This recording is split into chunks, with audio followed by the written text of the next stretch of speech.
And we're live. What's up, dude? Uh, not much. I'm back in my apartment, which I think this is maybe the third time we're doing this, and this is the first time I'm back in my apartment, which I think tells people a little bit about myself, and that I'm sort of always on the go. Yeah, yeah. How long are you how long are you home for this stretch? I have a commitment to be here for the whole month of January, which to other people is like, whoopee, you're so impressive, and to me is like, look at me, I'm so impressive. Especially because it's freezing now, dude. It's No, it's terrible. so You can't do cold. anything. Yeah. Well, you can do stuff in other places, but in New York, it is definitely too cold to want to leave my apartment. Yes. Although to be fair, the apartments are very warm, like all year round. Like you're totally fine. I Actually, was ours is weirdly cold. really.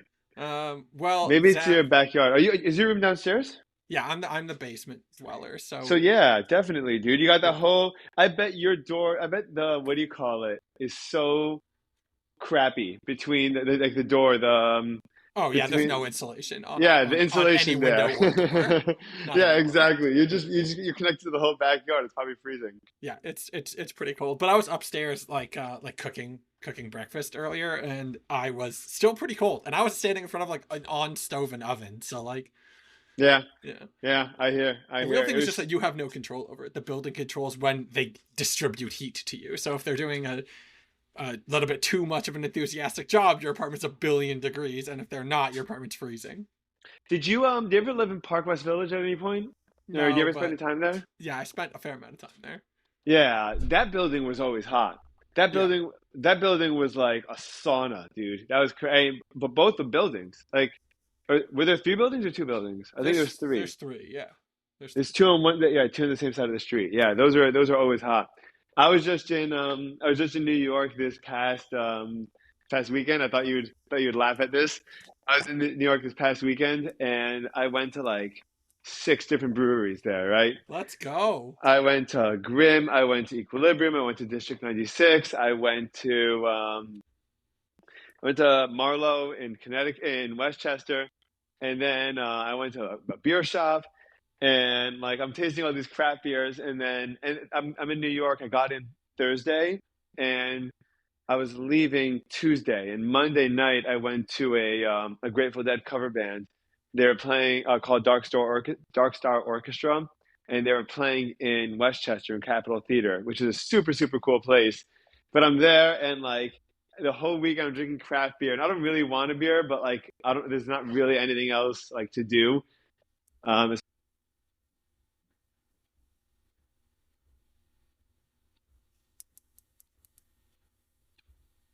Yeah, there. Sorry, I lost you at. There wasn't really anything else to do.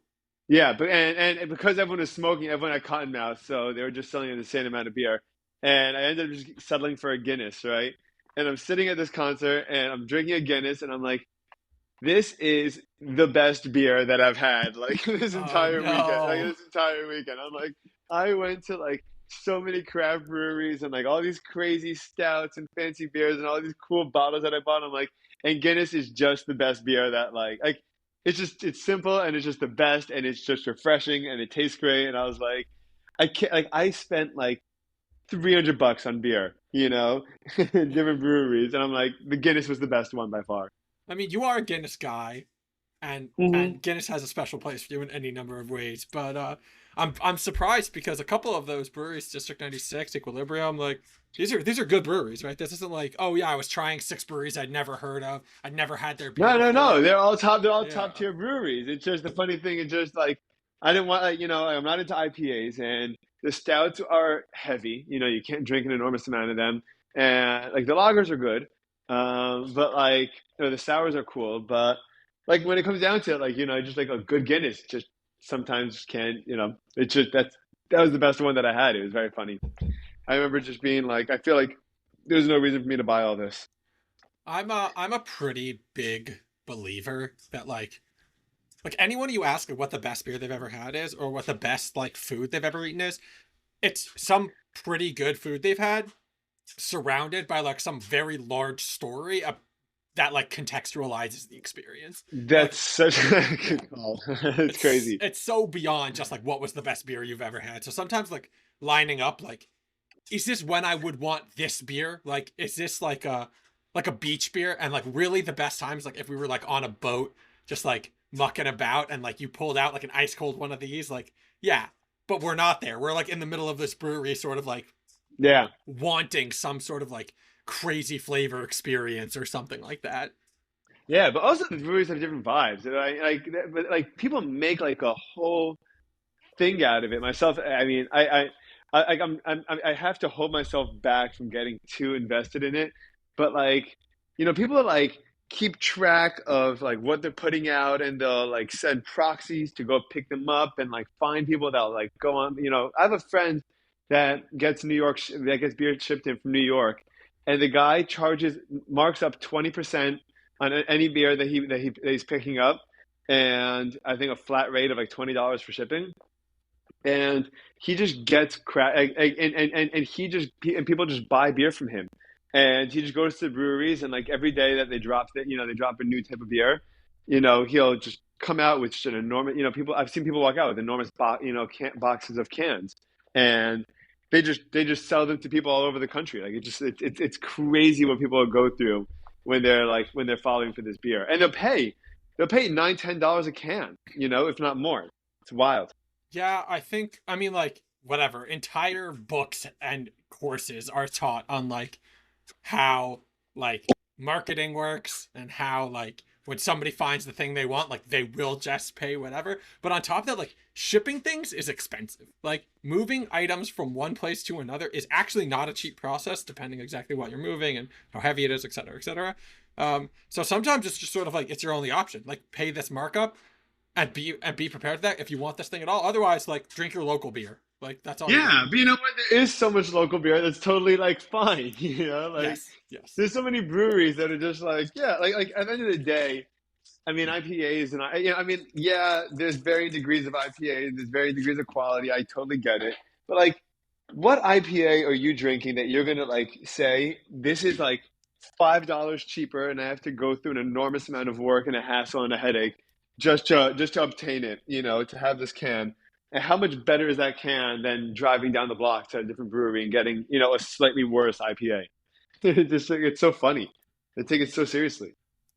Yeah, yes, 100%. Also, like, But there's so much crunchy, like, support your local attached to the beer movement, which I do not have a yes, problem yes. with. Um, but It's like, so crunchy. I like it. I'm into that. But at the same time, it's sort of like, first of all, how often is it actually It's kind of bullying, local? dude. Like, It's kind of bullying. if I'm like, oh, for sure, if somebody's being pretentious about it and they're like, oh, I don't know, drink local, I'm not gonna have your beer anymore. It's like, okay, like, Yeah. is my beer worse? Like, and also like, no offense to anywhere that isn't basically No, but Seattle or also Portland, but the like people. your hops are coming from somewhere else if you're not like they Yeah, might but have I'm brewed talking it about the here, but brewers. The brewers the brewers at these places are practically bullies for guilt tripping you into buying their insanely oh expensive beer too, dude.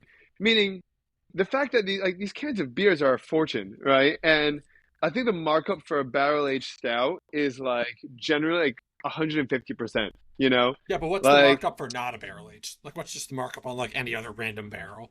Like on any other beer. 130%? Like I mean, it depends. By the can, it's less for sure. By the pour, it's more. Um, but either way, let's just these prices are insane. Like, there's a place over here, Three Sons. They sell beer for $40 to $55 a bottle.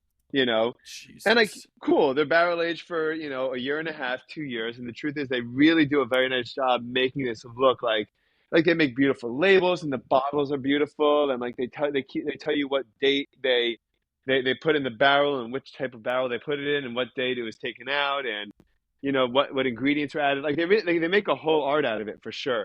But it's crazy, and then there's also that, I think, what I've experienced or seen is that generally, because the beer community, it tends to be in the shapes of community. It's a lot of people hyping each other up and convincing them to do things that to buy beers, or to go, to try things that they wouldn't have ordinarily done, and that's good. But I think a lot more people are just buying a lot more things because of the community aspect, as opposed to actually caring. You know? Yeah, definitely.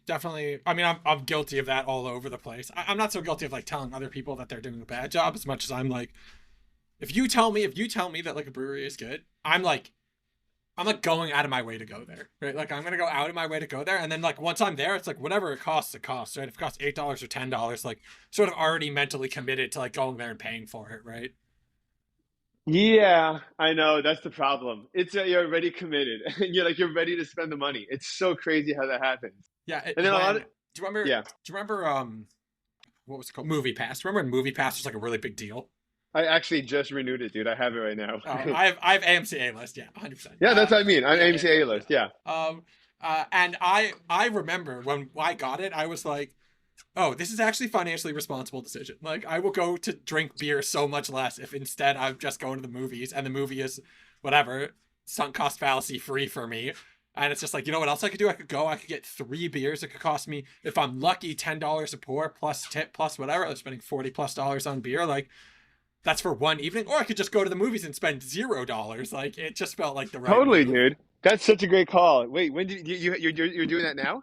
I'm doing it now, but when Movie Pass first came out, I was like, the friends who I was going to movies with were also some of the friends who I was going to beer with. So there was a little bit more of like a 1-to-1, like either we're gonna go grab a beer at a spot, or we're hanging out, right? So like we're gonna find something to do. So sometimes we were whatever hanging out in someone's apartment, but if we're ever like leaving, I was like, oh, maybe we'll just go down the street to a bar and grab a beer, or we'll go to one of our favorite beer places or something like that.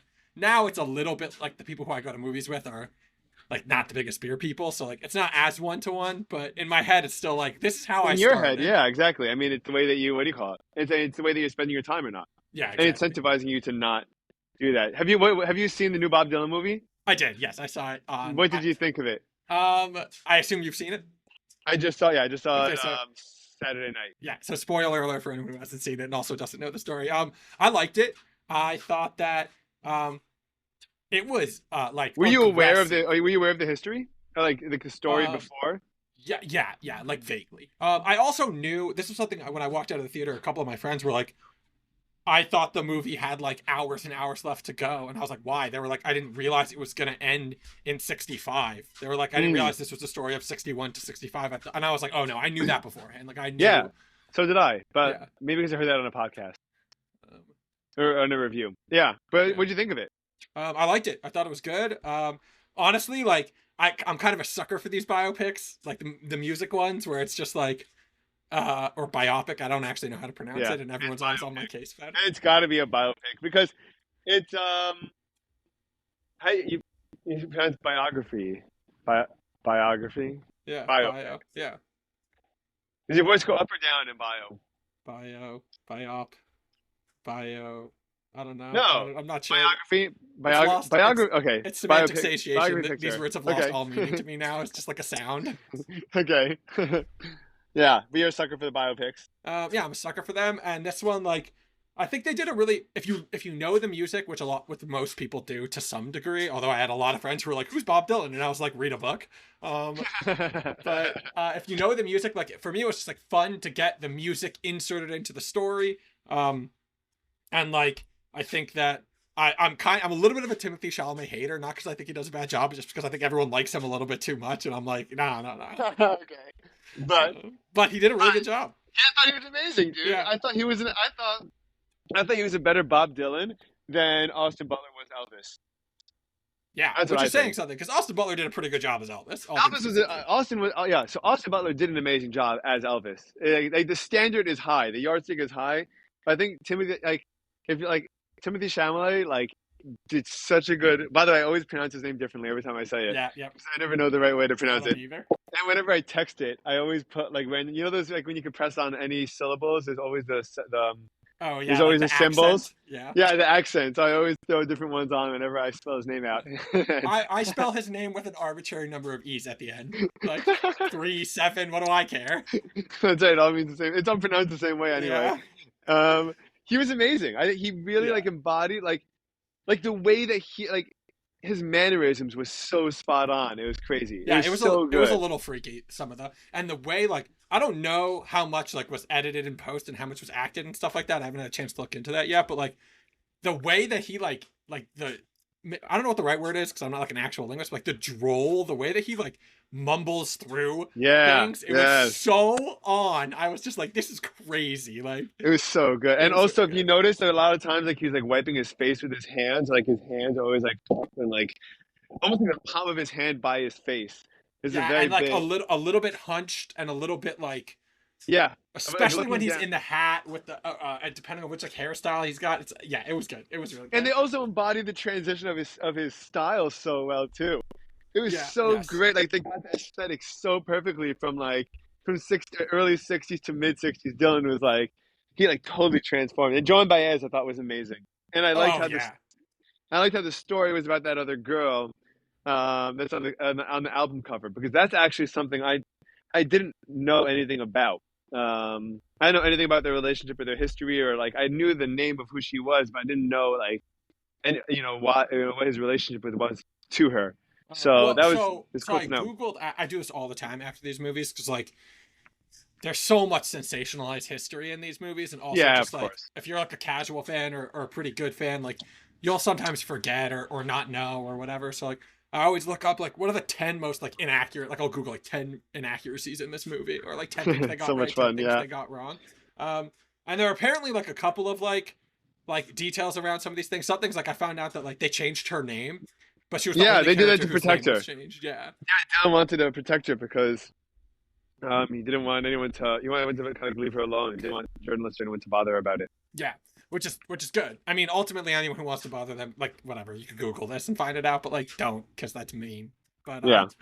um, so there were like a couple of things like about the exact timing, like I read that like the Johnny Cash stuff was like it's not there's not like proper confirmation of like what kinds of conversations were had between them, Yeah, yeah, or yeah. even just like I could see that yeah creative liberties were happening with that. They were more like they were more implying associations and actually like yeah firmly and firmly taking a stance on it. Like you weren't confused that he was a Woody Guthrie type character to Dylan. You know, it was like, well, this guy kind of likes him, I guess. Like that's yeah kind of and I think there's some other like nods happening here. Like I'm pretty sure Walk the Line, which is the Johnny Cash biopic movie from yeah. Did he watch whatever. it? I haven't seen it in a long time. It's been a minute. Because it's from like I don't know, like 20 It's years Joaquin ago. Phoenix, right? It's from 2005. Yeah, it's Joaquin Phoenix. He does a great job. I think it's the same director. I could be wrong about that, but I think I kind of hope so. and so I think there was some amount of like unless I'm totally making this up, there's some amount of like nodding happening there from one line to the other, and also like whatever they're relevant artists to each other. But all in all, like it was great. I was super into it. I've been listening to like various Bob Dylan for the last like 5 days, like Yeah, tons dude. of Bob Dylan now. What have you been listening to? Um, so for Do you listen to like an assortment of songs? You listen to records? I so both. I was listening to Bob Dylan has such an insane library of stuff that listening to like an So assortment crazy. of songs is like a hard thing to do, and listening to a specific record is a hard thing to do. So I've been doing both. But it's such a beautiful description because it's true, dude. Yeah, You can't like there's like 10 records that or 10 albums that like you'll know like one song per album, but it's so much work to like it's so find much. each album to cue like the individual song that you want. Yeah, Takes forever. I actually remember this from probably like 15 years ago when I was like getting into Dylan more for the first time. Other than like, I mean, like again, I don't really understand how someone, whatever. I'm sure it's like an upbringing thing, but I don't understand how someone could get to like be 30 years old, 25 years old, and like not know anything about Dylan. But like, just like because his stuff is like in movies and commercials and the opening Yeah, he themes to influenced like the songs. entire like world, dude. Yeah, yeah, it's insane. Like everyone is like he's one of the most American like artists. Like if you're like in the literary world at all, you know, like he's just there. Yeah, and so 100%, and so I mean, like, I can't really be understated about that stuff. So like, so like I remember listening to like one of the compilation albums that's like an actual compilation album, I think called The Yeah. Essentials of Bob Dylan. Um, and so I was listening to that a little bit over the past week. I was listening to just like his top played songs or other like random compilations. And then the album. Listened to a few of the albums, but the album that I picked for this week's like I listened to an album every week, every day, was Highway 61 Revisited. Nice. Such a For freaking good album, It's dude. so It's good. so Um, it's so good, it's dude. so good. By the way, and it gets better the more you know about music and the more you know about Yeah, yeah, like the more like because there's so many like cultural references like that are constantly occurring that like it becomes like it becomes an inside joke. It becomes like a yeah. you know It's crazy how like referential this is to like I mean, like, for lack of a better term, like modern times, but like modern to the times of the music, uh like just talking about like people or events in such a like poetic, often wait, tongue-in-cheek dude, kind hello, of way. wait, dude, I'm sorry, you cut out. You said reference. The last two sentences you cut out. I'm sorry. I was just saying, like, it's so referential, um, in a way that's like you have to like be in the know or like listen to it and then be like, wait, what does that line mean? And then Google it, and it turns out it's like a reference to two separate events that's in one sentence, and like the poetry to be able to put that together is insane. Like, it's actually nuts when you're like listening to it and you're like, oh, he's using Bible verse to reference this and also It's geography. so It's nuts. wild, It's yeah. actually nuts. But he actually did. He would spend his days apparently at the library, like the New York Public Library, and literally just read, like just like have a bunch of like articles or books, just cross references in front of him, and he would just write, just like taking bits from there and there and there and there. You know, like that's how he came up with like some songs. Hurricane, of course, is a song. You know, Hurricane is a classic one. There's a song called "The Lonesome Death of Hattie Carroll," I think it's on the album Blonde on Blonde, and like it became like one of like the great, civil rights songs. And like he didn't know anything about it. He was just like in the New York Public Library. He just read the story and just That's wrote a song about it. wild. It's just like and it just he just single handedly created this fame for this family that just wouldn't get any kind of coverage or any kind of justice or any kind of awareness. And it was just because like he just opened it up, a magazine. But he never wanted to be anything more than just like a dude that wrote. Like he hated being bothered by people. Yeah, he seemed Like look, easily bothered by people at points, but he's a pretty grumpy dude. yeah.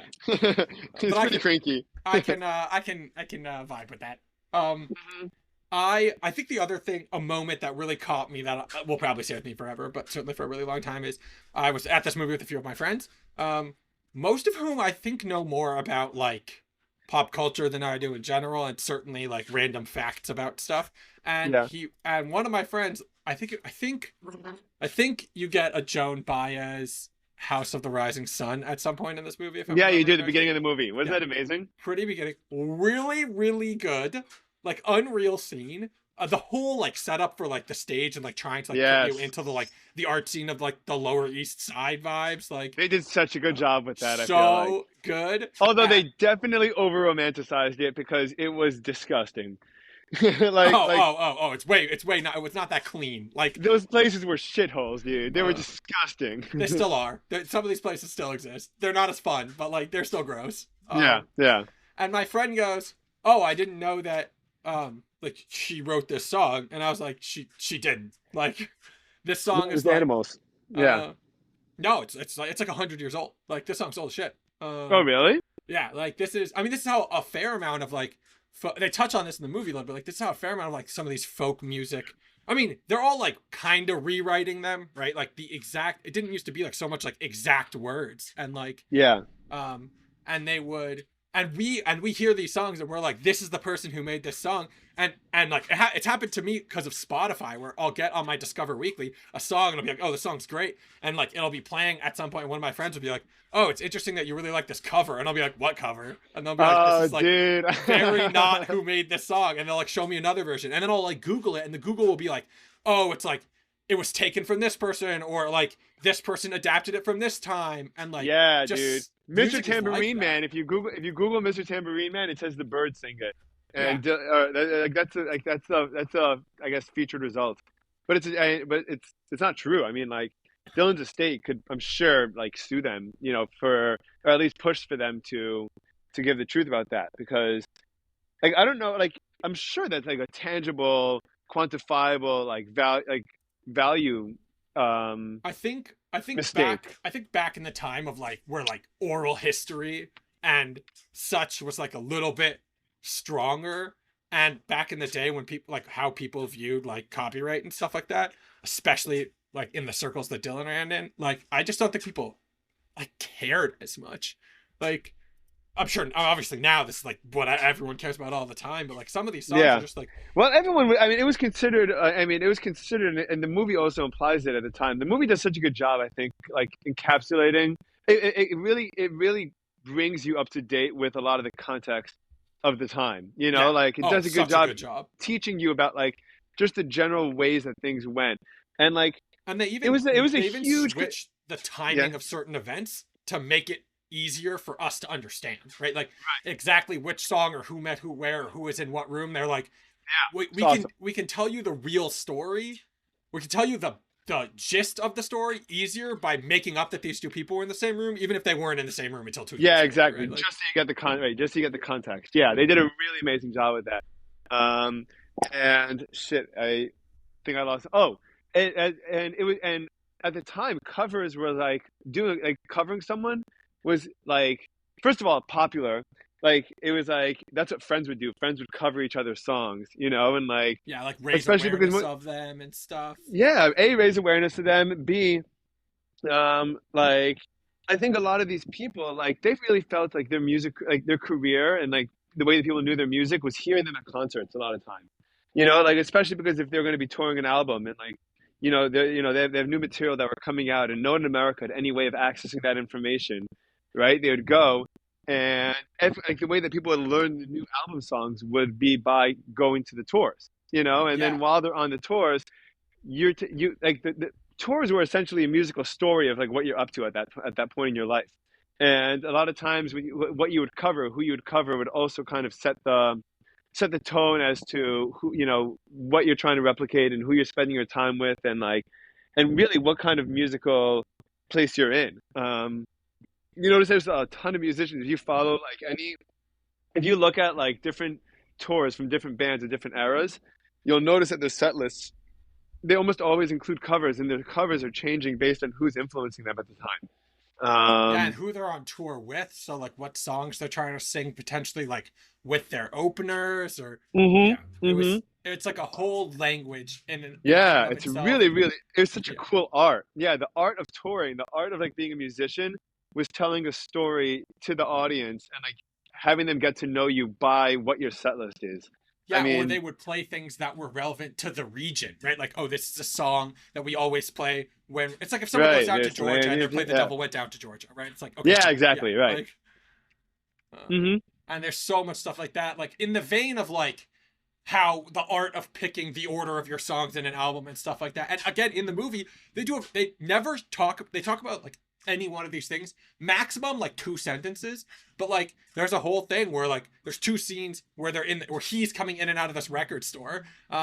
And I think in the second one he gets recognized and mobbed, and in the Yeah, first one yeah. he's like a little, I don't know, like I read it as like a little bit like longing because he had, I think, maybe just put out his first album and like they only had like one of them or something like that, and his like, and then he's looking at like Joan Baez's record thing and everyone's coming in and everyone's like buying one of those records. Yeah, of course it's long. Yeah, Yeah, yeah, yeah. I mean, that was, I mean, I think that the way, I think that, and that's also such a cool part of directing is when you can like tell a story with that. hmm The back and forth. It was the director went out of his way to emphasize the lack of Dylan sales as opposed to they can't keep them on the shelves fast enough, the AS sales.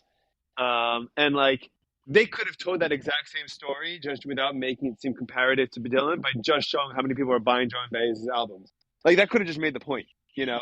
yeah, But yeah. like that's part of what storytelling is, from just using a camera and without having any kind of dialogue or words or anything. It's awesome. Yeah, and I also like, and I mean this in the most like pretentious cinephile way humanly possible, even though I'm like totally unqualified for it. Like, I've been watching a couple of older movies recently, and I'm sometimes like, wow, they just don't let silence hang in modern movies the same way Yeah. anymore. Like they are like we are impatient and they are making movies for impatient people. Where like they It will drives me crazy, by the way. I hate it because I think that's such an art to storytelling. oh my god, it's so impressive when people it's one of those things where it's like if you ask me, I'll tell you that like the human experience is too varied. But it turns out that like of all of Western culture can watch this movie and they can hang a pause here and we all take the same thing away. Like 90% of us are gonna take the same thing away from it. Like it's crazy. Amazing. Yeah, it's unreal.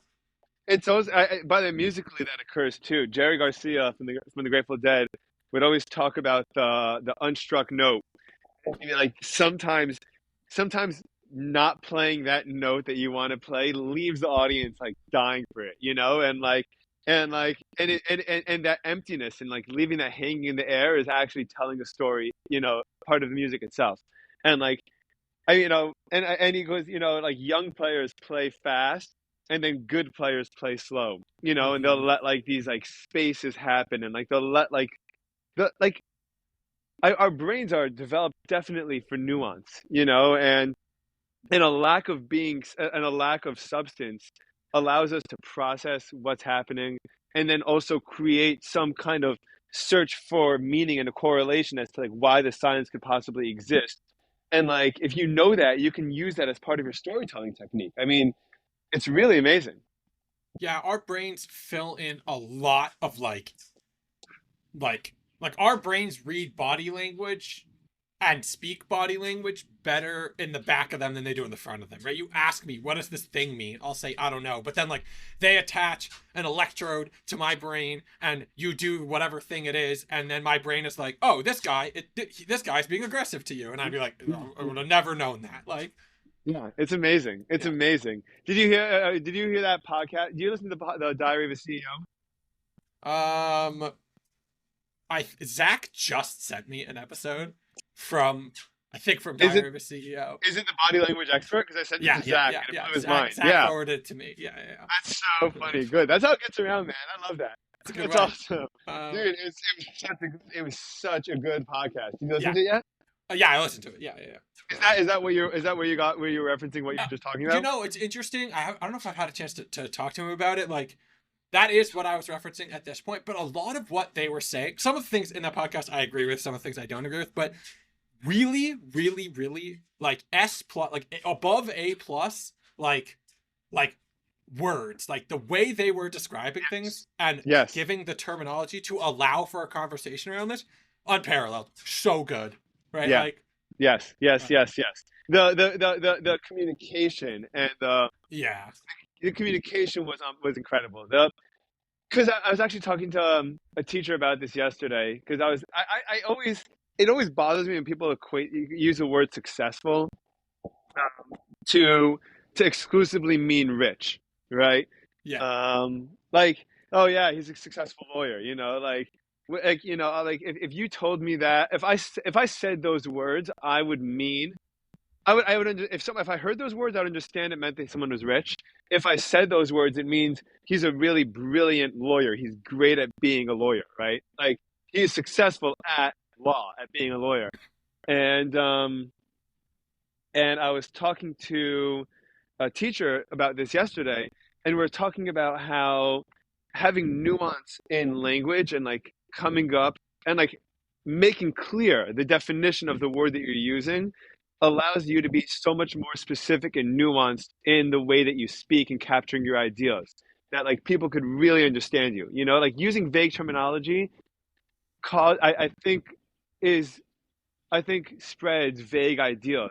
And and the more nuanced your words are, the more nuanced your idea could be that people could like specifically understand exactly what you're talking about.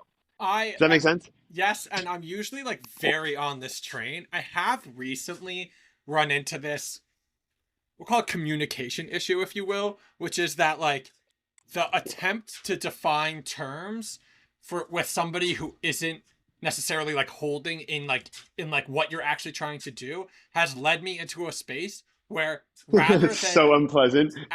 oh yeah, oh I'm like, you know me, I'm like blunt in a very negative way for a lot of people, and like it has definitely, I've ran into all kinds of problems because of that, but like it has put me into this position where like we're defining the term and it's moved us away from what the other person actually was trying to convey, because now I'm like boxing their idea up, and like it, we've Yes, taken like you one. force Yeah, it as a listener.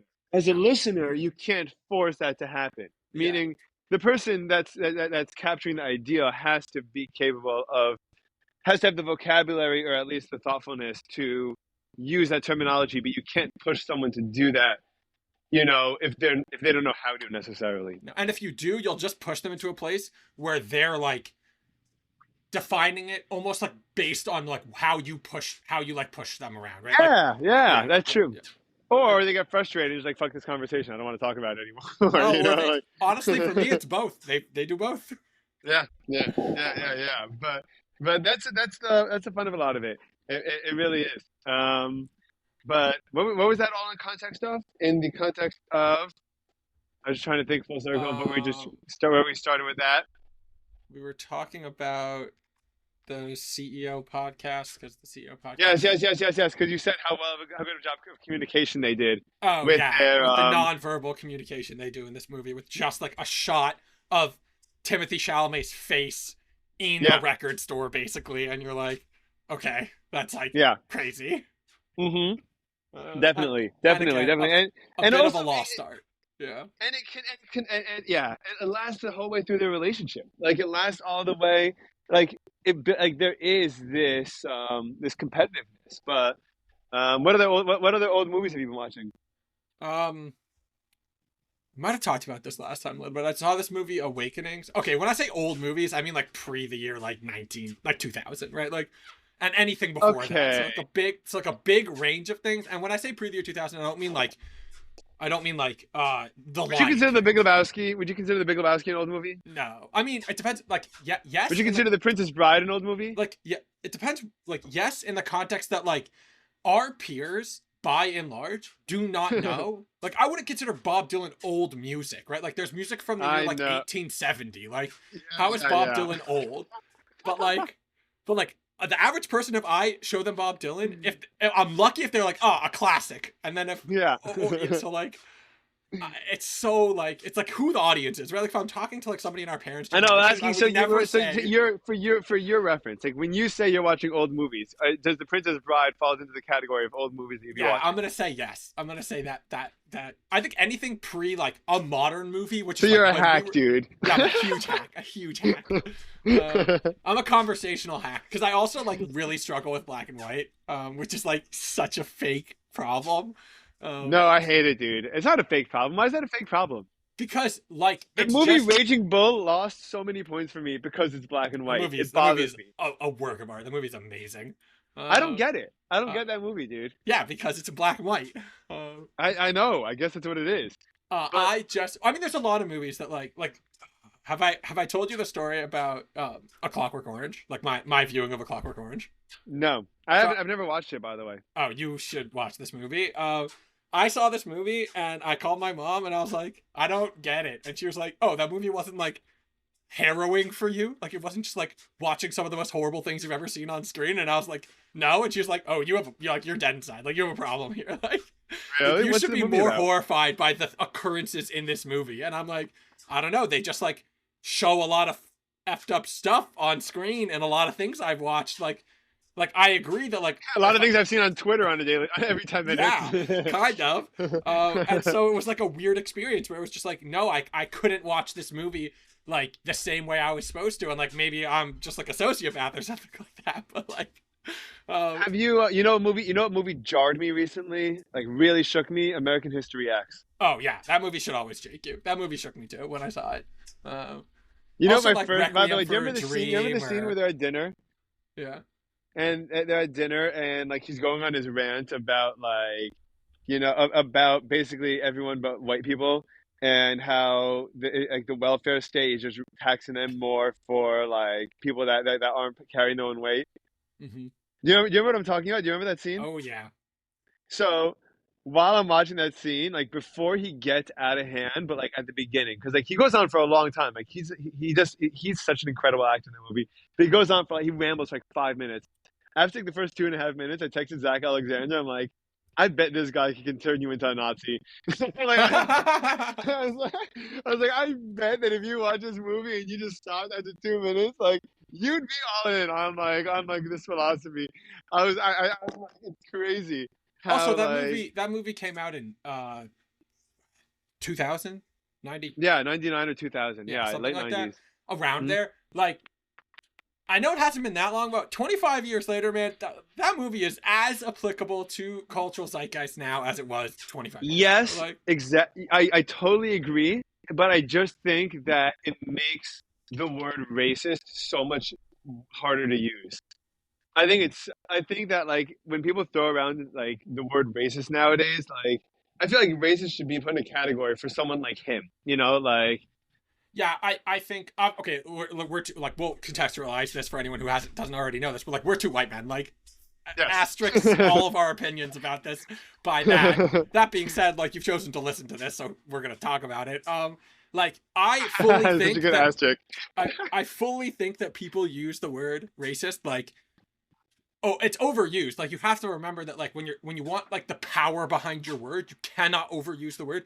It doesn't matter if it's technically accurate or specifically applicable here. Like, you have to choose when to use the word racist. And like, racist, like, people, if I say to someone like, you're a racist, visceral negative reaction that they're gonna say no, they're not. Like, because Yeah, to them, like, they're not a neo-Nazi like with a swastika tattoo, like, marching in the streets. yeah, Like, exactly. They're because yeah, they're not, but they're not, yeah, right? they're not. So like, So you call them an another asshole. I don't know if you term, call them a racist. yeah, exactly. Another term that means like you're reacting negatively to this because of like subtle racist implications is Yes, like, yes, would sure. be way more useful to split the hairs on this, because the second I call someone a racist, like The whole like conversation ends. yeah, it's over. Now it's an ad hominem attack. I don't, it doesn't matter if it's true. Like, I mean, it does Yeah. obviously matter if it's true, but to the other person, like, you've now called them a racist, and this is about like them feeling attacked. Again, even if they did something racist or are in fact a racist, like,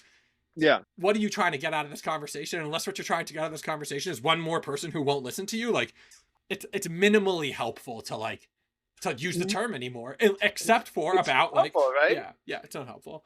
I, Um, I, because I think it's been sledgehammered, but like I find that I have much more luck. Like listen, I teach at a all boys Jewish school, and you know, and it's an ultra Orthodox Jewish school, and the kids make off color jokes sometimes, and I don't. I generally like. I don't like. I don't find any humor about like putting anyone down funny. Like you know, like I don't find condescending humor to be humor to me. You know, like about anything. So like it doesn't even have to be like it doesn't have to be particular. You know, like when I say off color, I'm referring to racist type of jokes. But you know, in general, like if they like make fun of one another in the class, like I don't like that. Like if you want to be funny, be funny. Don't be funny about putting other people down. You know, and you like the only thing like I have to approach it and just like guys, it's not funny, you know, like it's just not like it's not a funny joke, you know. And instead of calling them racist, which I think a lot of people would do, um, and I yeah, think that which would again again might be would get the accurate. visceral reaction that they would everyone shuts down when they hear that, right? You get called a racist, like people shut down. They don't want to hear that. If you just say, Yeah, listen, like those kind of jokes just aren't really very funny to me, like it just lets them know that there's a negative social response and will probably enforce that idea that maybe they should be making those jokes. And that probably works a lot better too, you know? yeah, which like, if somebody says something that's like racially charged in the way of like a stereotype, right? Like, Yeah, sure. um, and then you're like, hey, that's racist. They're like, hey, I'm not beating anyone up or like whatever. Like, these are high school students. Like, they're not like, well, I'm not like not hiring this person into a position because whatever. And it's sort of like, but if that's the only thing that you can say, like, this is bad social reaction to another group, the only word you have to say about that is racist. Like, you're like, these, like, especially like kids, because I went to a high school in the South where like white people use the n-word with way too much frequency, and like, Yeah. and nobody who didn't think that was okay could possibly explain to these people that that was wrong and why it was wrong. They were it dumb kids, no excuses. They could not understand. They were 100% incapable of understanding why that was wrong. They literally couldn't get it. You believe that? For some of them, for sure. I mean, like, I had conversation, like, um, whatever. I'll virtue signal all over this, I guess. Like, I had the wherewithal in high school to be like, that's not okay. And when I said something, people were like, why not? I could say it if I was singing a song, and I'd be like, first of all, no. Second of all, like, that doesn't make this thing okay. Third of all, like, it feels like you have no historical understanding of like what's happening here, and like you think it's funny. Like, they would say things like, oh, we're taking back the word. I'd be like, that is horrible. Like, that's just like, no, bad. Like, bad, very It's a bad. crazy thing to say. Like, It's such a crazy thing. But you know what? I think that those reactions are rebelling against the concept. I don't think that because again, they don't know what they're even saying when they say we're yeah, they taking have back the no word. Like they have they don't even no know what that idea. means. They No, don't of even course they know. don't. It's crazy. Um, which is why bringing the hammer down on them, being like, I'm gonna socially. I mean, it was a vast majority. It was whatever, too high a percentage of the population of people doing it for people to be held accountable in like the small social setting that it was. But like, Yeah. being like, I'm not gonna be friends with anybody who says this forever. Like, I don't like. In a lot of ways, it's like, yeah, that doesn't seem like a terrible response. But in other ways, it was sort of like, man, I think I can just think this is wrong, like, be uncomfortable with it, sort of tell them that I don't like it, and then like wait to see if later in life they're the kind of people who eventually figure it out, and like Which because they usually do. I feel like no. yeah, to some degree. I don't know, man. Like, I know a lot. I have a lot of, like, again, I'm from Atlanta, like, sort of. I went to high school in Atlanta. Like, I have a lot of friends who like really defend the Confederate flag, like, very strongly, and it's like, Really, okay, they will. yeah, like, I don't. So the more of northern aggression. I mean, that my history teacher, who like was a Vietnam War veteran, like casually referred to it as that because he thought it was a joke, and I was like, the people who you're teaching this to do not think this is a joke. Like, Oh man, dude. uh, like, Oh and man. and that was like an off-color joke that people felt perfectly comfortable making because they didn't know that, like, yeah, if like truly you just mean that as a joke, then that has all the problems of any joke where that's the thing. But if really you like don't understand what that means at all and how like hurtful that is and how like messed up in many ways, then like, it's not funny. Do Like, you feel that strongly about like Holocaust jokes? um, And it if so, depends. yes, and if not, why not? Um, do I feel that strongly? I feel stronger when it's not like my people, right? Like, I'm Jewish, although like my people, I don't have like a lot of like grandparents, relatives, or something like that who like died in the Holocaust. But like, it's my people, they're my culture, right? So like, because it's my culture, I feel equipped for myself to like not be offended, right? Like, I'm like, you know what? Like, I choose to not be angry at this thing, right? Hmm. But when it's not my thing, when Oh I man, don't, that's such a good way of putting it, dude. I yeah, love talking to you, man. Seriously, it's such a good way of putting it because it's funny is that one of my pet peeves is when people decide things for other people, right? One of my least favorite expressions is, "Oh, they won't care." Like what does that mean? How do you know that? yeah, Like who are you to determine that or not? And like, oh, they won't care. I'm like, well, what if they do? Isn't it easier just to find out in advance? yeah, Okay, I'll tell you this time. I get it. It's a Holocaust joke. I can't tell you that for someone else that they're not going to care. You know, yeah. but I then can I even guess, yeah. I can even tell you for sure that I don't care, but I know a lot of people who would do. Like, Right, right. Did you watch Torching 2024 on Netflix? uh, no, what was it? What did it say it again? It's called Torching 2024, and No. it's a stand-up roast. Oh, it was the year roast for it. Yeah, I It's didn't I the didn't year see it. Was it roast. good? Jeff Ross, dude, it pushes the envelope on what Netflix would allow to be said. It pushes the envelope back to the early 2000s, dude. Jeez. All right, It maybe I'll check it out. like after that, like I'm not surprised if we see a super bad type of movie coming out soon, dude. This is like these are like this is mid 2000s comedy style dialogue. Like there was really very little holding back. Hot take. I Um, did not like Superbad. I didn't like it as a high schooler. I don't like it now. really, Yeah, which but is the movie wild. accepted. I love that movie. That movie's amazing. I think I like the movie accepted more than like Superbad.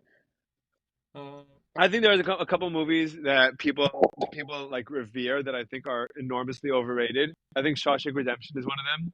Oh, I agree with you, but uh, it's only because people say it's like too much, like too Why do high a people say it's the percentage of best movie people. of all Yeah, time? that's the problem. Like there should be no consensus among like a specific group of people of what the best movie of all time is. Like I want you to say like, yeah, I think that movie's really good, but I don't think it's the best movie of all time. About like 90% of movies, most people should say that about. Like there shouldn't be one movie that like every our demographic, our age white man is going like this is the best movie ever because it's that or it's Fight Club. Like it's like 80% of people will say one of those two movies. It's so crazy, dude. And I don't even know why it is. I don't know why it is. If you had to pick some of your top three consistent favorite movies just throughout your life that like have always been like your favorite, and like it doesn't mean you have to think it's the best movie ever. You don't have to think it's like so great. It's like one of your favorite movies. I don't know. That's tough. I like rewatch things with like a scary degree of infrequency. So Oh, really? yeah, I often rewatch. no. I Recently, I've I lost have to patience, but date never watched a show start to finish more than once, except for one time. Like was it every The Sopranos? no, the only like Oh, I watched like Avatar: The Last Airbender, great show. I'll plug it. yeah, I But heard like great things about that. that's the only show I have ever watched start to finish more than once. And part of that is like it's just a structural thing. Like I was rewatching with some friends, so like I got through the whole thing. There's other shows I've watched. I've done like partial rewatches of and stuff, but like I almost never rewatch stuff. It's really crazy. But it's so funny because it doesn't strike me as your kind of personality. I feel like you would be thoughtful about like when you rewatch it, noticing like different, like more nuances and Yeah, I like I I feel like it's something you'd be more thoughtful about. 100%. I have recently. I someone was describing something in a movie that I had seen. I cannot remember what it was, and I was like, "Oh, it's maybe time for me to start doing this because I feel like I've forgotten so much about this that like I like fully need to rewatch it so that I can experience Yeah, it and have like totally different time of my life, like thoughts about it. I think I have a yeah, little bit too much of like of a completionist and like but I'm trying to consume so much stuff that like rewatching seems like I'm not going to be able to extract as much value for attitude, which is I think 100% wrong for the reason that you're saying. Like I think that thought is fully wrong because you could watch this a good movie or a movie that like grows with you. Like or by the way, just a movie that like there are movies that just like speak to me as just entertaining. Like the movie Bullet Train was not a oh particularly my, good I movie, don't know what you're but talking I was about. That movie was so gold. That movie was that movie was pure gold. I gold. watched it. I'm not exaggerating when I tell you I watched it. I think two or three times in theaters because I had AMC Yeah, let's plus whatever it go. was. So I watched it two or three times in theaters, and then I think I watched it once or twice on Netflix at home, and I was just like infinitely entertained by the pace and like it really just captured me. I don't know. There's something in the movie that captured me. There's certain movies that like do that. The Big Short does that too.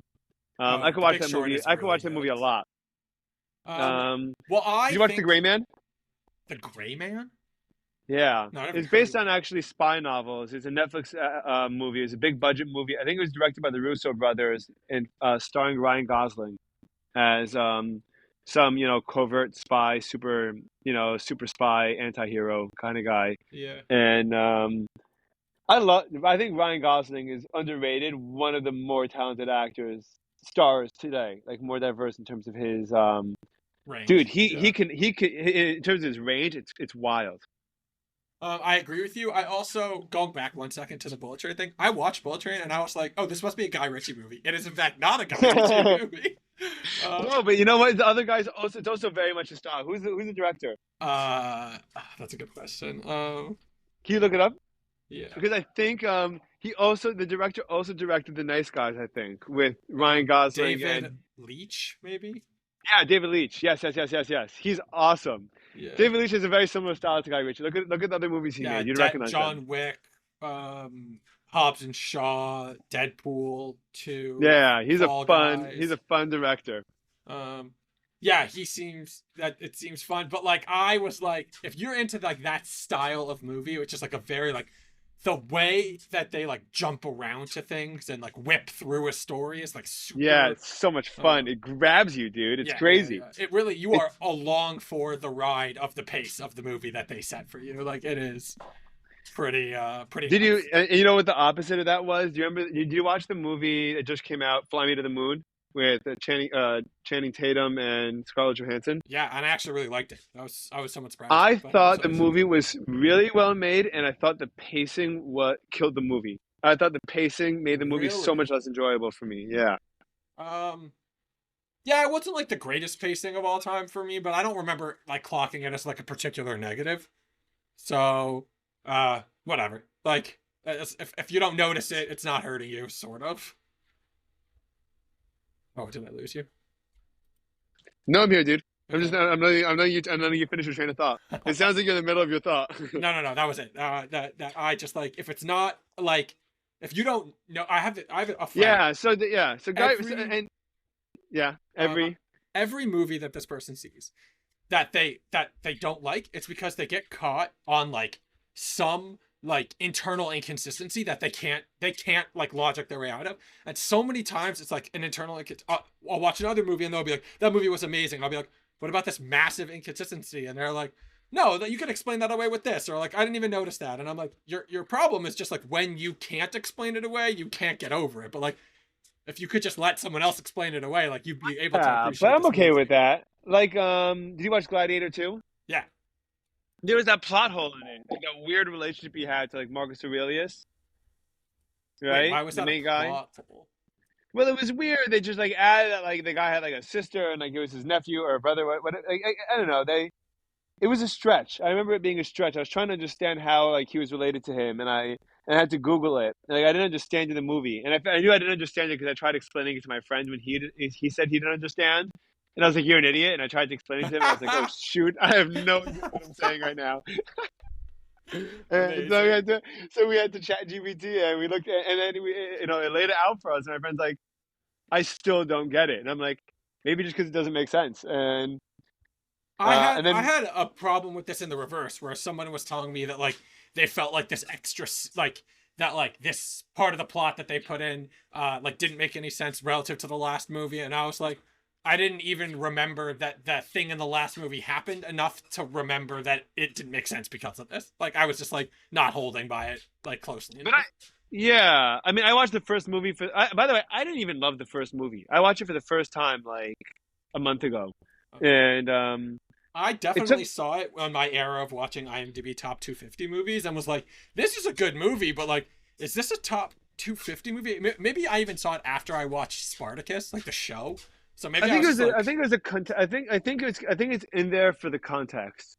I think like it was like one of the first really great big budget political but action and like it's got like the like it's got like a the like intrigue and like a betrayal and but also stuff. a giant but also in like big budget really well made big screen kind of action that really hasn't don't like almost like Saving Private Ryan kind of vibes in terms of like just you could tell like in the early 2000s era when that's the kind of big budget movies they made was like they would like the setting was like what they spent all their money on and like they tried to make it as realistic as possible. Now we kind of just CGI everything in and it's no problem, but at the time, they were really building these sets. I mean, they would when they had $150 million budget, like that's what they were spending their money on sets, not on CGI, They and that kind of build shifted. That shifted.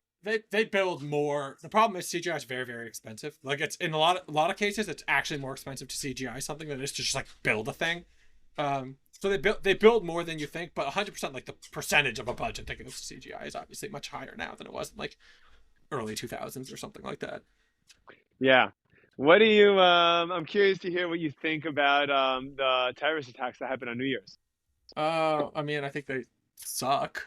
Like I think they suck too. it's it's I do. I don't know what. No one's talking about them. I feel uh like.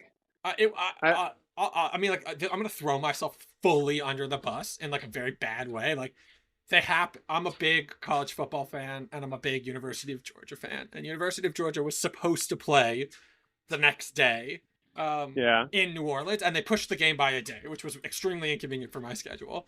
And Okay. I was like struggling with the fact that like the my personal emotional connection to this was that they moved a game, and I was like, oh, I feel really bad that like the I thing thought that I was a stupid thing picked. to do too. No, I guess they kind of No, had I to. think I think ultimately it was appropriate considering like just like the state of the city and stuff, and like they did some in the pregame show. They talked about it a lot, and they talked about like the city's resilience and stuff like that. But like I felt I was having like an internal struggle because I was like, I should definitely care more that people were killed than I should that my game was moved. On a like obviously like intellectually, I care a billion times more about the Right. but like emotionally, I was like, oh, this is bad. Like this is a bad amount of emotional investment in football relative to like human beings suffering. That's so interesting. I didn't know that you're such a big football fan. Yeah, I'm a huge football fan. And like I'm a huge football fan for like emotional reasons, right? Like it's a connection I have to like various members of my family, and like it's something that I'm connected to that I feel like is bigger than myself. So like it's not like, oh yeah, I just like only believe in like irrelevant things and that's what I care about. Like it's not. It's just like a muddling of like priorities and feelings and But associated with but them. but terrorist attacks don't happen very often, especially not like what would I mean? I guess they're both domestic guys, but I mean, apparently in kind of some kind of relationship to ISIS or whatever.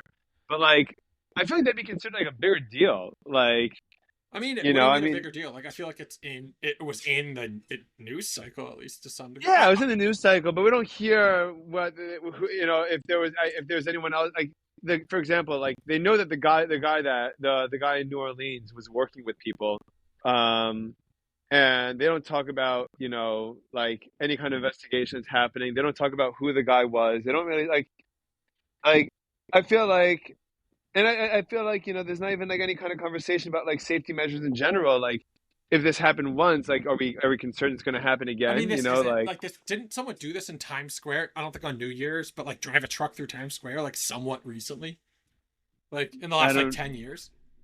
I don't remember honestly. I not correlated with like in the name of like an international like terrorist organization. I don't. Not that I recall. Yeah, I don't know. It feels. I mean, I don't know. I feel like I just haven't heard like I I don't Uh, know. I mean, yeah, after someone terrorist someone did attacks, do like this, but it was not a terrorist attack. It was like an attempted suicide by a cop. was it really? Yeah, it was a That's veteran also too. crazy. Super fucked up. Oh, it's a veteran. Yeah. That's terrible. It's so And sad. yeah, it's beyond fucked. We should definitely do a better job with our veterans. It's beyond shameful. Going backwards a second, I guess. Okay, two things happened. The first thing was that so first there was the football thing that I was navigating. Then there was I was talking to a friend of mine who I was like, yeah, I referred to it as a terrorist attack, and they were like, no, this wasn't a terrorist attack. It was like they used some other term, and I'm like, I don't really understand the difference. But I was like, didn't they find like an ISIS flag in the truck or something like that? And he was like, oh, I heard it was an immigration thing, and I was like, oh man, like we are stepping all over this thing, like someone. Oh And, no! Is yeah, that really one of the narratives that's out there? that was this was the day Wait, after as or two what does days. immigration mean? Yeah, well, Like, that's sort of a shorthanded way of saying it. But um, I was then talking to a friend of mine about this like the next day, and they said that their parent had forwarded them a news article, which like had just titled that like this person came across the border, which like it was really early on. This was like 48 to 72 yes. hours afterwards, like too early for someone to be writing an article being like the problem with this is a border security, although that could be true. Like again, I'm not like clearly I'm not the most knowledgeable person about this, but like so like really early on in the process of like me hearing about this and whatever, it just got really muddied with this whole like the news is not gonna get this right away. So I sort of like told myself that I was gonna like wait a week and then find out like what they had. Interesting. Yeah. That's such a healthier way to go about things, by the way. Well, it was only Because after I got super pissed at this. Super pissed. I was only after I had this like unnerving experience where my friend confidently said that it was an immigration issue, and I'm like, this was a proper terrorist attack. by Like the way, it's so funny that you say that because I had that entire sequence of events happen to me in less than 3 hours. What took you 24, what was it, 24 to 72 hours? yeah, I literally, I found out about the attack, let's say Sunday, when was New Year's? New Year's was Wednesday night? Wednesday. So let's say I Uh, found out about this Thursday. no, Let's the say attack was Tuesday night, but New Year's was Wednesday. so So a lot of Wednesday. us like, yeah, Right, so Wednesday 10 a.m. I hear about it. Wednesday 11 a.m. ish, right, give or take. I read a post on Twitter about how it was a guy that just came across the southern border. yeah. There we And I go. was like, that's crazy. And then I was like, that's crazy. And also, like, not such a surprise. And then, and then I was like, shit, I'm wrong. And like, like a minute later, like an hour later, actually, it's funny because I was visiting my grandparents and my grandmother called me.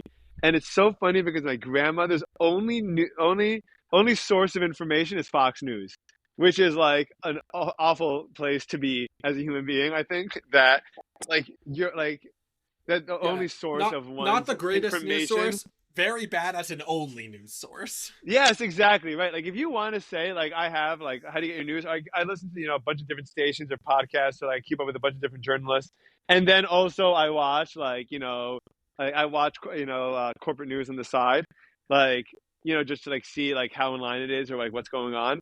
Like I get that, but like to only consume Fox News as like your only way of like having your finger on the pulse of the world and society, I'm like I feel so bad. I feel so bad about it. So she calls me and she goes, "Oh, I just saw in the news that he wasn't an immigrant. He wasn't a legal immigrant." I was like, "Where'd you hear that?" She's like, "Fox News." I'm like, "All right." I was like, "Let me individually confirm your Fox News stupid theory," and it turns out that it was right. And I was like, "Oh crap!" Like that all happened in the span of like 3 4 hours, and it's just crazy how quickly this kind of news travels, and you're just bombarded constantly with like updates and like news stories and breaking stories that like are irrelevant 10 minutes later. It's so wild.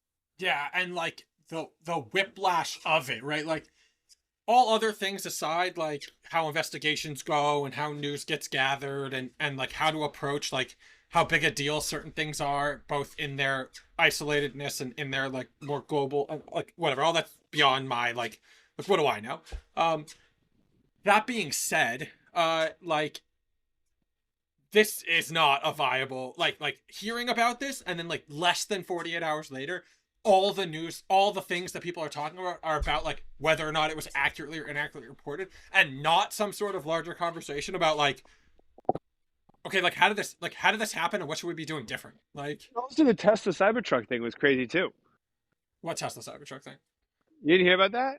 I In, don't in, know if I in heard about front, it. they literally within hours of the New Orleans terrorist attack, a Tesla Cybertruck pulled up in front of the Trump Hotel in Las Vegas and just exploded. Oh Um, no, that fully did not hear about that. you didn't hear about that at all? No, not even for 1 second. And Really? yeah, It's crazy, dude. which Yeah, is I sort of mean, and surprising. no one was killed. No one was killed. The Cybertruck is built so sturdy that that all the pressure from the bomb essentially was contained to like the roof, and the roof just flew up in the air. But like That's like wild. the dude, the glass to the lobby didn't even shatter. That's that's how much the Cybertruck contained the attack. That's Absolutely nuts. crazy. And there was someone that was found there that allegedly that had a gunshot to the head prior to the explosion.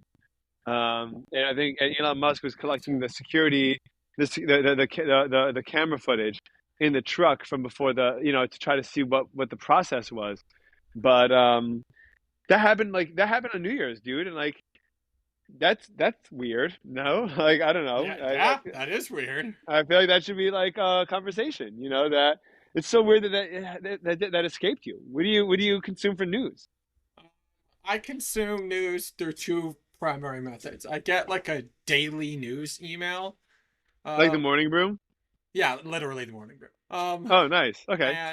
And the only other one that I like am regular, like I do the morning brew and like sometimes I read the tech brew. I mean, it gets sent to an email all the time, and I'm not the greatest about reading it every single day. And they're more or less, unless like a story is progressing somewhat aggressively, like you get the blurb of the story and a link to a larger thing, and they're not going to talk about it again the next day unless something happened with it that like requires it to be talked about the next day, right? Like like whatever, Yeah. when like if something is happening to a stock in a really bizarre way, like they don't just cover it once and leave it alone. But like these kinds of things tend to be like, yeah, that they get a paragraph and then like they will point you in the direction of where to read it more.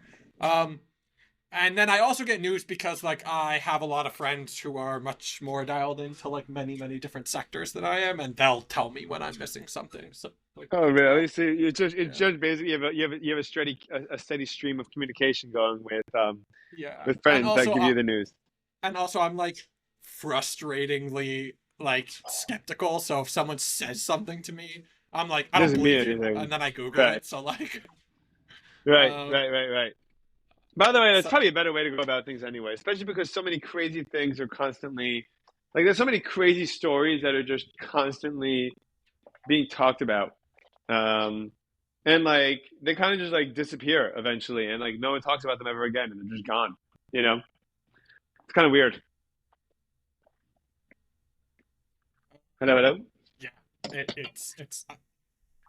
You went robot there for like a second for me. Oh, can you hear me now?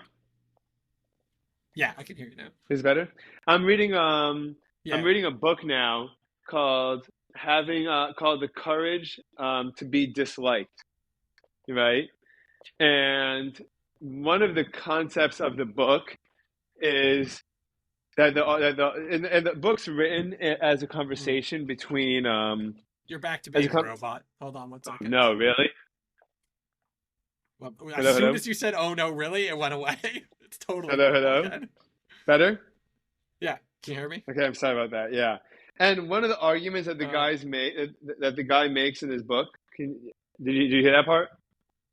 yeah, one of the arguments the guy made in the book. Is to deny trauma, to deny that trauma exists. And he makes the argument based on what's called Alderian psychology. This guy, Alder, that apparently lived around the same time as Freud. And Alder says apparently that that we use trauma as an excuse to accomplish a separate goal that we had. Um, so, for example, if someone tends to be shy or doesn't want, or is tired, doesn't want to leave the room, or not feeling particularly social, they'll go to their past experiences to find reasons to justify their to help accomplish their goal at the moment.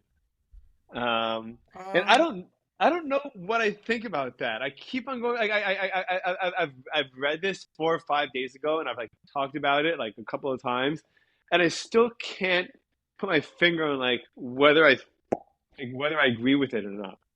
so, I'll go broad then close. Broadly, psych things from Freud time are wrong. like Okay. like modern day psychology, in many approaches, is not like, yep, these things they were doing, right? Like they're not as evidence based as they are now. They've like been disproven in one way or another. They've been like recontextualized to like maybe a little bit less of like a there's one way to think about this kind of approach, right? Um, right, because some of the ways that like some of these things are taught are just sort of like, oh yes, everything can be explained by one of three things, and it's like that's silly. Like that's a ridiculous idea. Like three is a small I know, but number. that was so popular. I feel like it's still so popular in the stupid self help books. And Yeah. I don't mean Oh, to call oh, them stupid, 100%. but sometimes they are. I mean, they're like simple, and in their simplicity, they lose some amount of like intelligence for sure, right? Like if I've oversimplified something, you're immediately going to be like, "Here's 10 edge cases," and it's like, no, yeah, 100%. Those edge cases are 100% a time where what I said is not true. But I'm just trying to say that like generally, or in a lot of cases, this thing is true. So that's the general. In the specific, like trauma is one of those things that like they have like some amount of knowledge about, just like this is like your brain is now functioning different than it did before this event happened to you, right? Like Right.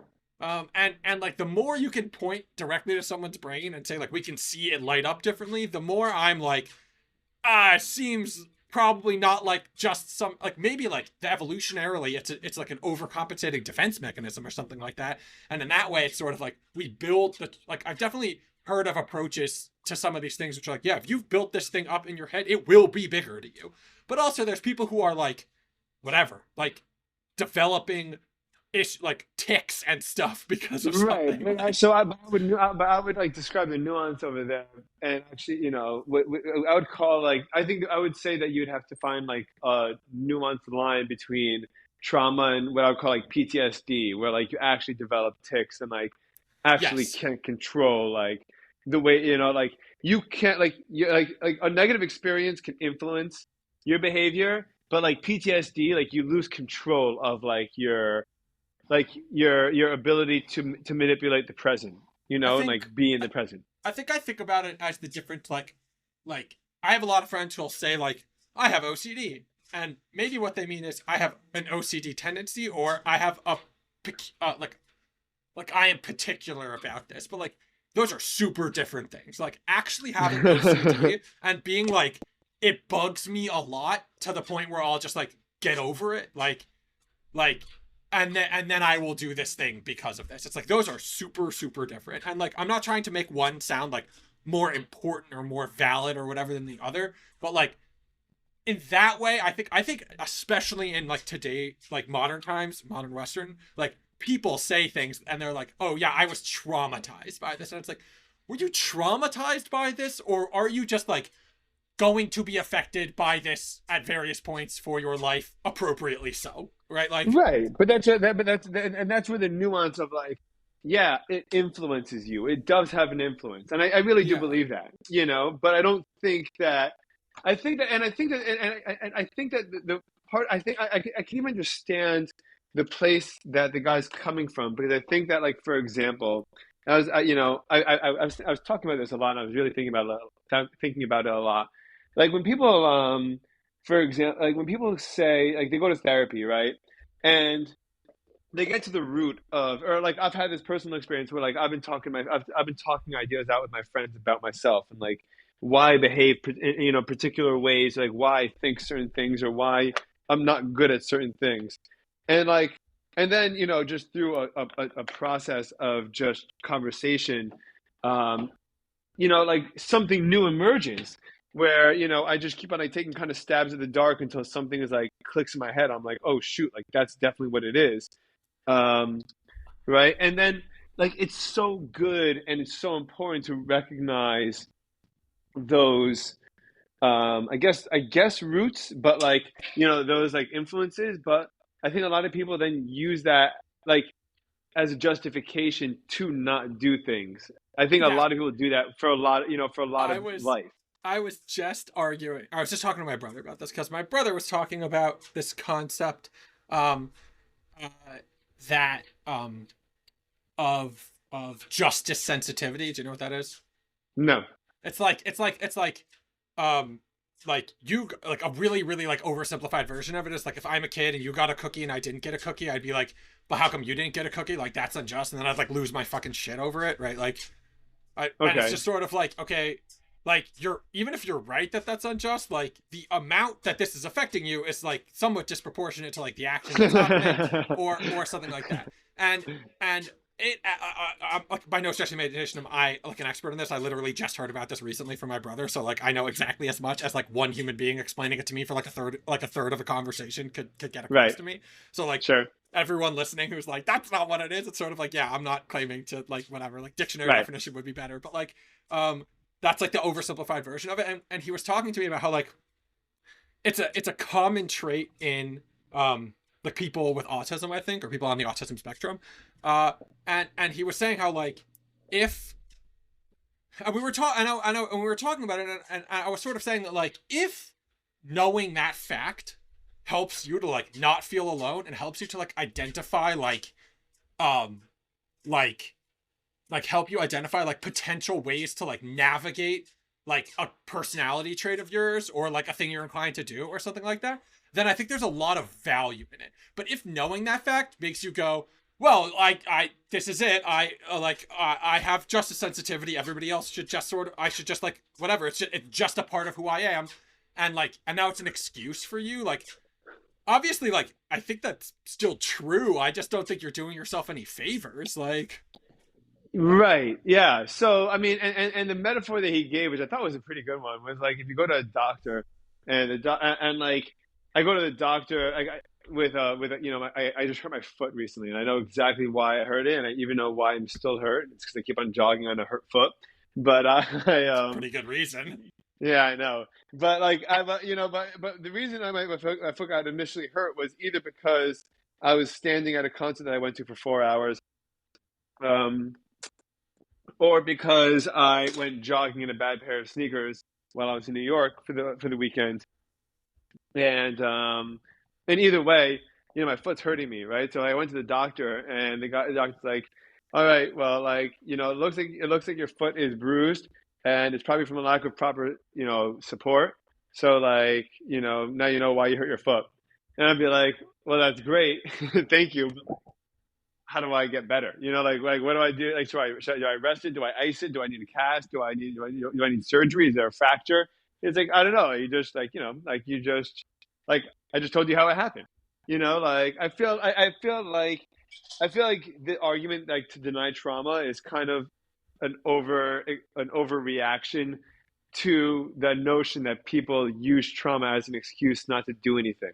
Yes. But Yep. I Yep. think that the middle ground of just like, hey, you could understand why this was hard for you, and subsequently, now that you understand why that was hard for you, or what makes that particularly difficult for you to deal with, like, here's some alternative ways that you could think about it. Here's some alternative ways that you could, accomplish that goal, but go through different settings or go through different means.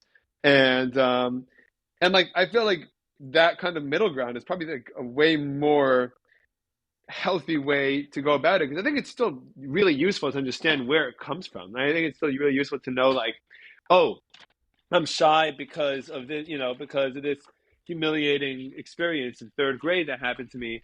But that's not who I am right now, and I know that. So, like, even though that comes up, I know to not treat every scenario like I'm in third grade anymore, and I can understand it and still hopefully be better. Uh, okay. I don't disagree with anything you said, but I'm gonna ask But for clarification. When you yeah, say middle ground, do you mean balancing doing both of these things, or do you mean like I think, yeah. When I said middle ground, I mean implementing both of them. okay, okay, Implementing yeah, and yes, implementing an understanding of your past and like why you're traumatized, which I think is really useful, and and then also implementing actual tangible solution that like not stopping with understanding why, but understanding what to do from here now.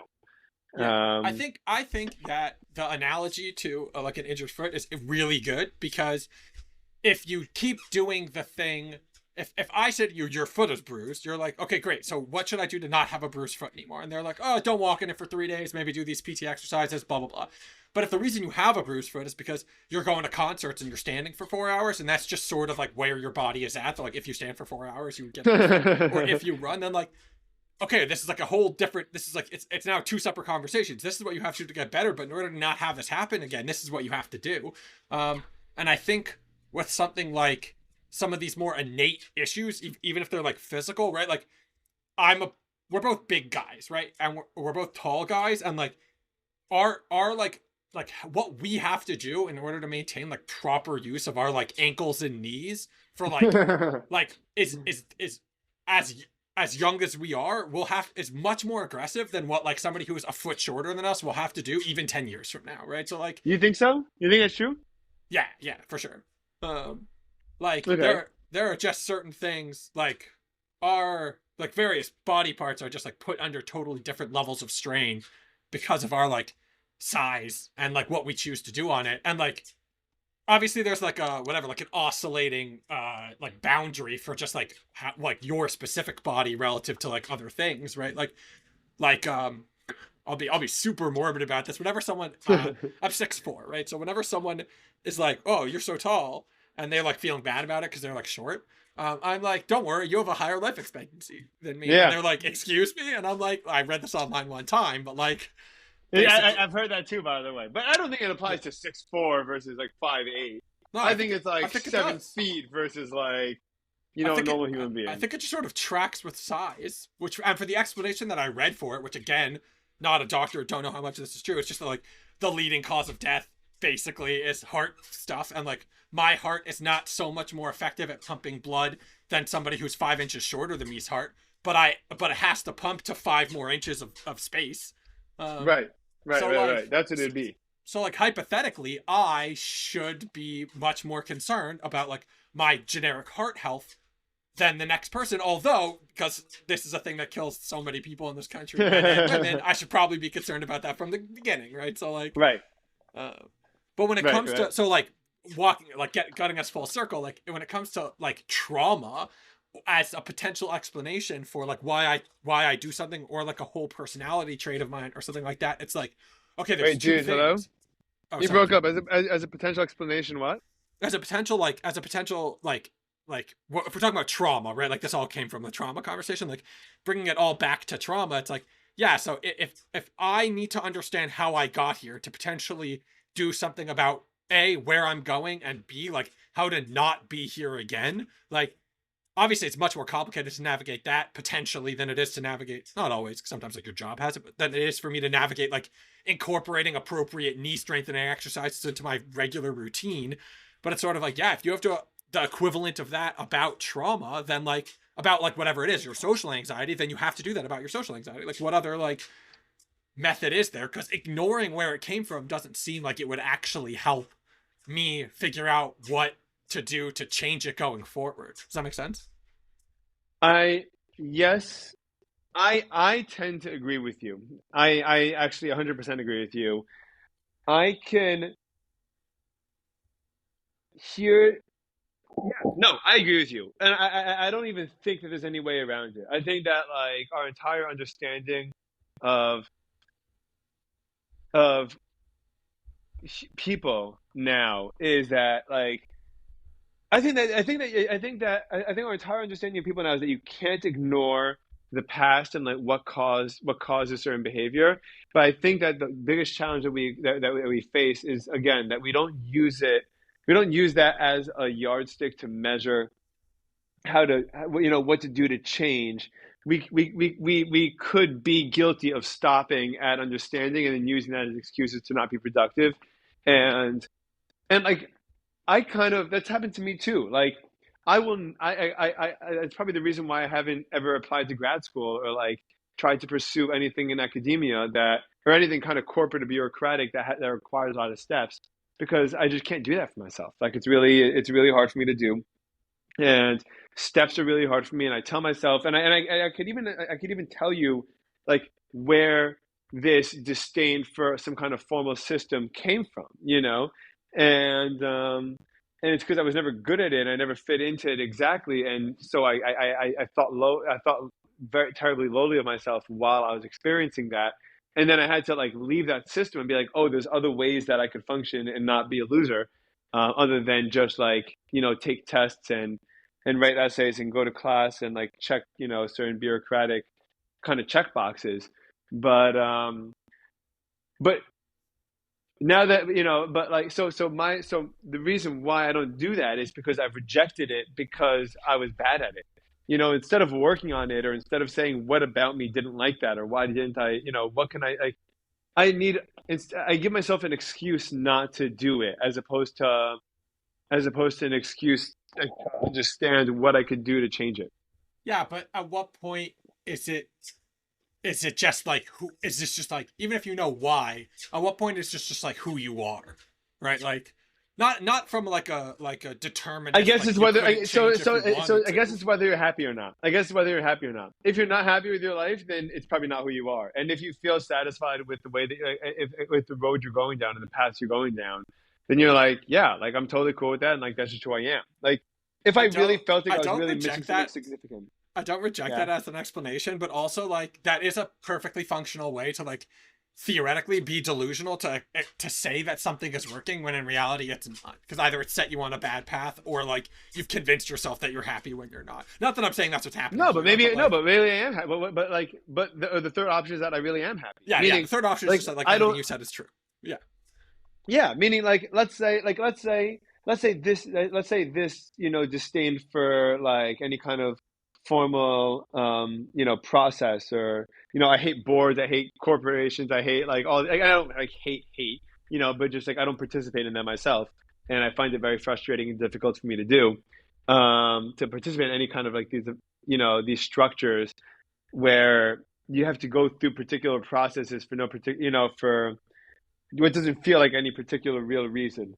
Um, Yeah, and like that also could be a potential explanation for why you like things explained. You're like, because when they're explained, they make sense to me, and then I can be better at them, right? Like you could this goes, oh how deep the rabbit hole goes, or whatever the saying is. Like it's Yeah, but yeah, by me rejecting that and then me pursuing things like that aren't like that could understand and that resonate with me, I'm happier. Like I'm living like a happier life working, in a small company and doing this podcast on the side by myself with, without anyone telling me what to do or how to or who to talk to or how many guests to have when or anything like that. Like I'm just gonna and whenever people tell I find myself recoiling every time anyone gives me advice what to do about this. Like, oh, you should do, you should get better equipment, or oh, you should try to, pay for ads here. You should publicize this way. And I'm like, but I don't want to, and I don't feel like it. Like I just don't do it. Like I find myself yeah. very, Well, we I find, spoke about this either last time or two times ago. I think last time about like how it was a little bit about like how people are defining success for themselves and stuff, and it's sort of like yeah, that because we were talking about like guitar skills.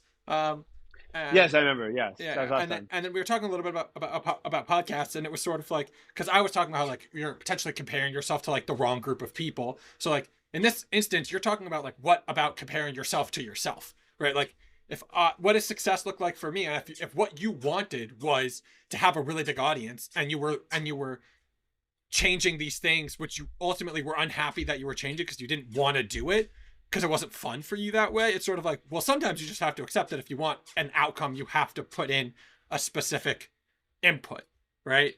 And like, I think that's where some of this stuff starts to become more of like a legitimate clash, which was like, if you wanted X number of dollars and you, yeah, I totally missed you. I missed you from Outcome. I'm so sorry because I could tell you're uh, on a roll. I'm so sorry.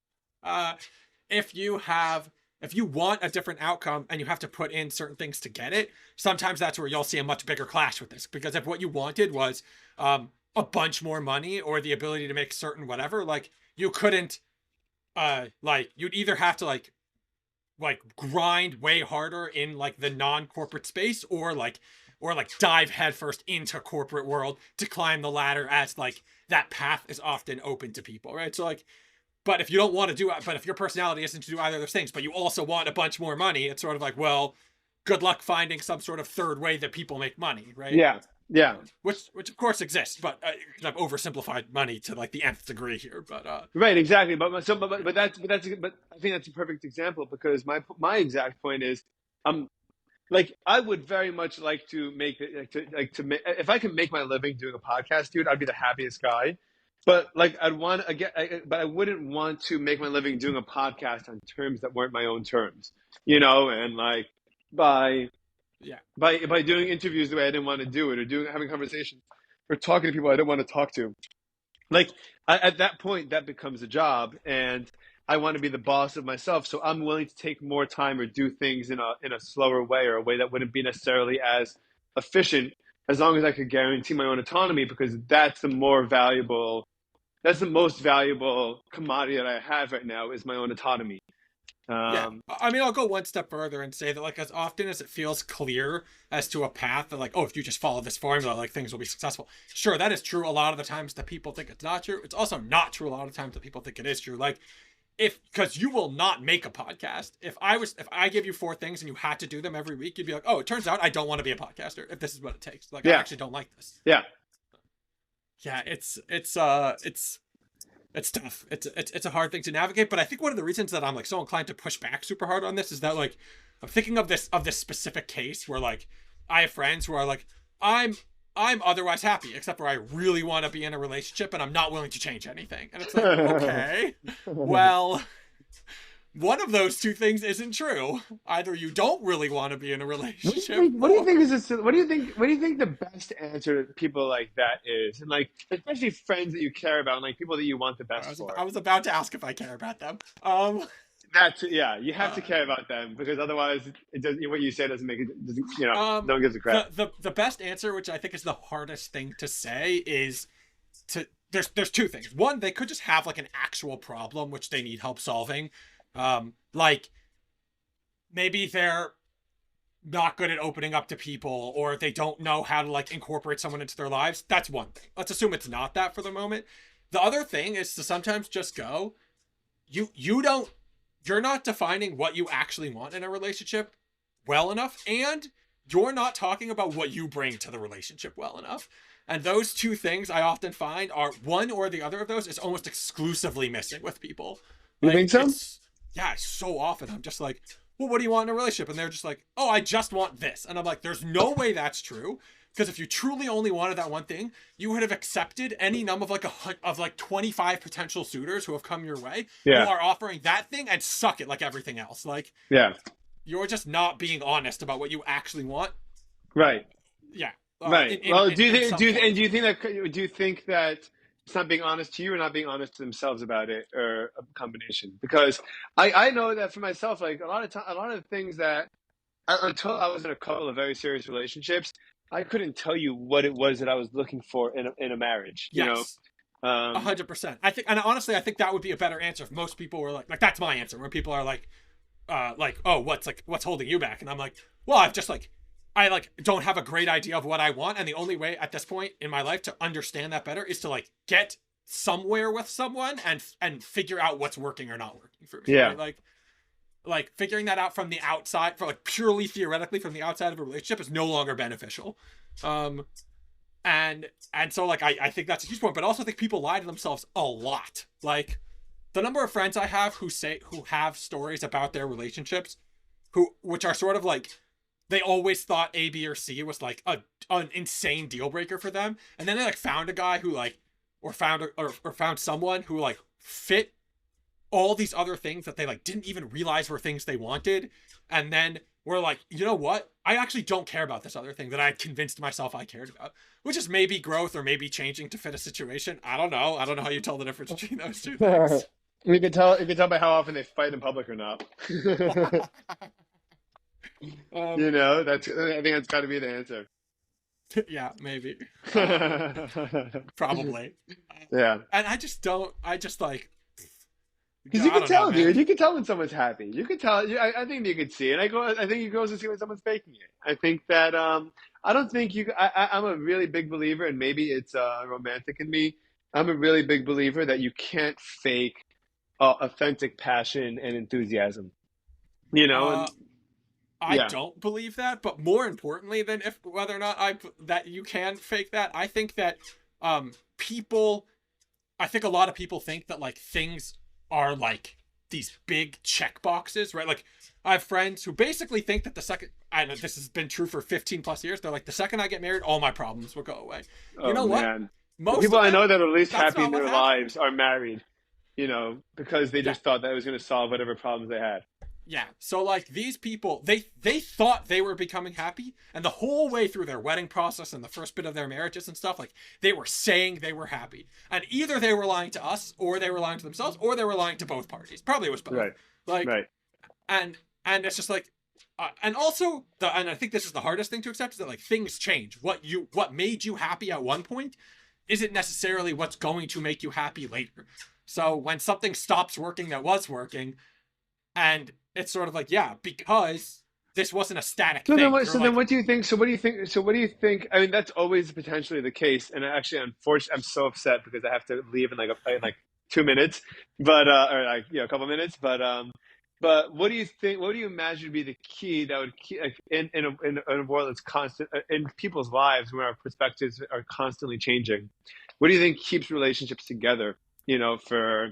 For such a long period of time for a lot of people. And I I mean, mean, and I would be even being happy because like you could be together and have a dead marriage, but or a oh dead yeah, relationship. the But only thing worse that I've ever seen than like friends who were like really effed up by their parents is divorced were friends who confidently would say things like, "Oh, my parents should definitely be divorced," and I'm like, "Oh, that is a terrible thing to say." you think Like so? that's like if you're like if that's what you're seeing, if that's an example of like a relationship that's supposed to be like stable for you, is like two people who clearly don't like each other who are like faking it for some reason, like, that seems Well, they're that faking seems because like really unhappy. they're faking it because you know their kids are home hypothetically, or because whatever, you know. Yeah, yeah, yeah. Or like, or they're just like they're struggling with like navigating like a rough patch or like a failure or whatever. Like, I don't like that term, but still. Yeah. I think to some degree, like it's like a personality thing. Some people's personalities will give the other people like the space they need to like restructure relationships as necessary. Um, Otherwise, like I don't know. Like I have no idea how people like make things. I mean, I have friends who were dating for 8 years and then broke up, and I'm like, that's longer than most marriages of people I know, right? Yeah. Yeah. Um, like at a certain point, I think you just have to like become somewhat comfortable with the fact that like this is life and like things are not. And like I think this is a constant struggle, but like things just are not like that. They're not like that's it. I put all the work I needed to. I like we convinced each other to marry each other, and everything will be good from here on out. Like no, like I that's know. not You'll how never that hear of a goes. successful story of anything. Forget about a relationship, a friendship that starts that Yeah, way, business that starts that way. You know, like anything that starts that way. You never hear like ends well. That's just it's not there. You know. yeah. That's also just like that's not how that's like a fundamental like reimagining of what like beginnings, middles, and ends look like, right? Like you're just like you're saying that like because some people think the end of the goal is marriage, so they get to marriage and they're like I've accomplished the goal, and it's like Yeah. no, the And now goal was what? like a long lasting, meaningful relationship, and like that just like that's still happening. Like you didn't like you're not like you can't check out of this. Okay, You're you not have to go. done, right? You're not Um, done, I love coming on to the show. I had a dude. Do it great again. time. Are I'll you happily gonna do it again. are you starting a podcast soon, dude? I'm in the middle of working on two of them. Yeah. Okay, But let's make it happen. I'd love to yeah, hear yeah, about yeah. it. All Don't right, dude. worry. We'll I do this will. again soon, dude. I'm sorry I have to run now because I could go for another long time. But my Yeah. kid, Yeah. my wife is working, and my kid needs to be picked up before I go teach. So No, I have it's to good. run right I now, got to keep you wanting more, so you keep inviting me back. dude. Don't be careful what you wish for, dude. All right, man. Thank you so much for doing this. We'll talk soon. All Yeah. right. You too. Take it Talk soon, easy, man. man. Thanks. Bye. Bye, everyone.